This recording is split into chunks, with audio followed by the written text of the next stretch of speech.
Oakland, California, the mob burned the courthouse, vandalized a police station, shot fireworks at officers, and also hurled rocks, wood, and bottles at them. It may even be worse in Portland.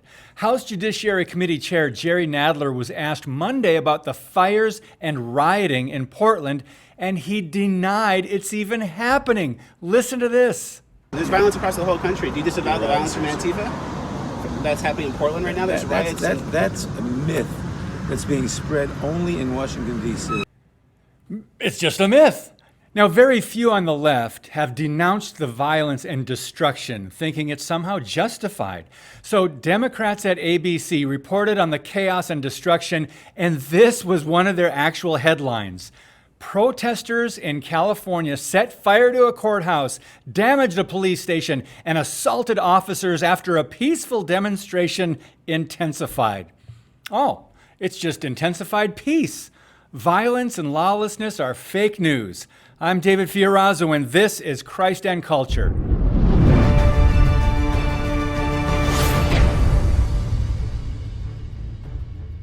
They're destroying millions of dollars worth of property in various U.S. cities.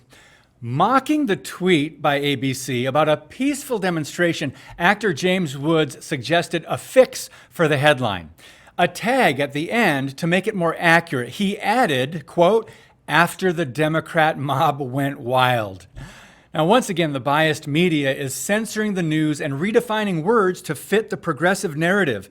Lawlessness, good. Law and order, bad.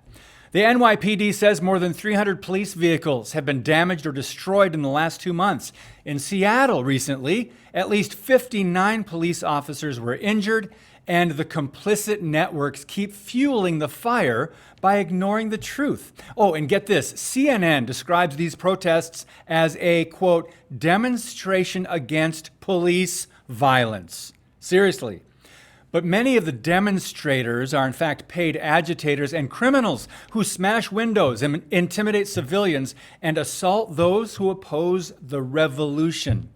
Regarding ABC calling arson peaceful, Dinesh DSouza tweeted this, quote, "What a revealing headline. The media's robotic insistence on peaceful protest is completely undermined by the enumerated actions of the protesters, which include vandalism, arson, and assaulting police officers." So, quick question for the media.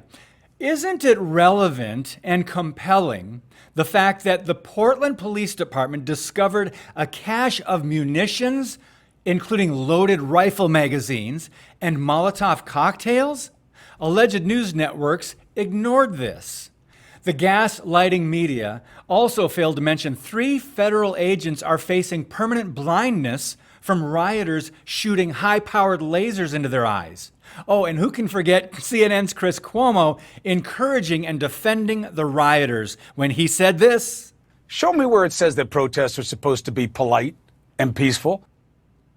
Newsbusters pointed out NBC Nightly News correspondent Aaron McLaughlin still hasn't explained how Antifa terrorists attempted to murder federal agents by barricading them inside the Oakland courthouse and then setting it on fire. She also refused to tell her viewers that those same kinds of, quote, mortar-style fireworks were used against police up in Portland. Commenting on the chaos, ABC News anchor David Muir stated this. Protests turning violent, demonstrators squaring off with federal officers. In Portland, Oregon, protests over racial injustice intensifying. Local leaders say the federal presence is only fueling this. How about CBS? Evening news anchor Norah O'Donnell also took a jab at the president and sided with radical Democrat mayors who denounced the, quote, occupation of their streets by federal agents. Violent, peaceful protests have been going on in Portland for 60 days plus now, and the federal agents who recently arrived are the ones occupying the city? Please.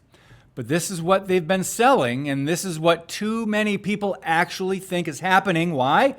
Because they only watch the agenda-driven, declining news outlets. Biden campaign operatives in the mainstream media are going to great lengths to downplay the death, destruction, and mayhem. Now, this is political violence. It's not just individual citizens who are being hurt. This is an attack on America itself, and it's being endorsed and used by the Democrat Party to try convincing enough people President Trump can't possibly run the country. No matter what he does, to them, it's always the wrong move. Now, they're all in this together. The Democrats, the media, the same thing I know, the globalists, Marxists, anarchists, and socialists. The United Nations Human Rights Office denounced what they called, quote, extreme force on the peaceful protesters. Nancy Pelosi called federal agents stormtroopers. Monday, Jerry Nadler accused Attorney General William Barr of using federal forces to provide Trump with footage for campaign ads. Barr responded by saying, quote, the U.S. Marshals have a duty to stop that and defend the courthouse. And that's what we're doing in Portland. He testified, we are at the courthouse defending the courthouse. We're not out looking for trouble. If you actually care what Hollywood thinks, Bette Midler was one who chimed in saying, Trump is now in a tear the country down rage. What? But this is a tactic of the left, accusing the opposition of doing the exact same thing you are guilty of doing. Liberals are pros at this strategy. All the people who are hurting and those who have died are simply collateral damage. To most of them anyway. They're expendable.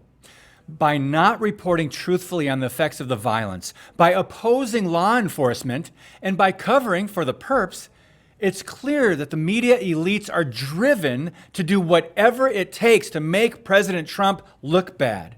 Most Democrats in D.C. refuse to condemn violent riots, and we better start understanding why.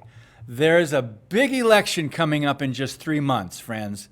Now, in the Bible, Jesus explained to his followers in Matthew chapter 24 about many of the signs that we're seeing today that he said would take place in the last days. He described the increase of hate, pestilences, wars, and rumors of wars, and also said this, quote, because lawlessness will be increased, the love of many will grow cold, but the one who endures to the end will be saved. So press on, friends, pray for wisdom, and persevere. God is still on his throne. The media, well, they become part of the problem, haven't they? They no longer serve the people. They overlook lawlessness, selectively report, and they have way too much power and influence. But their willingness to cover up this violence and their failure to serve all Americans is a new low, even for them. God bless you, and keep speaking the truth about things that matter.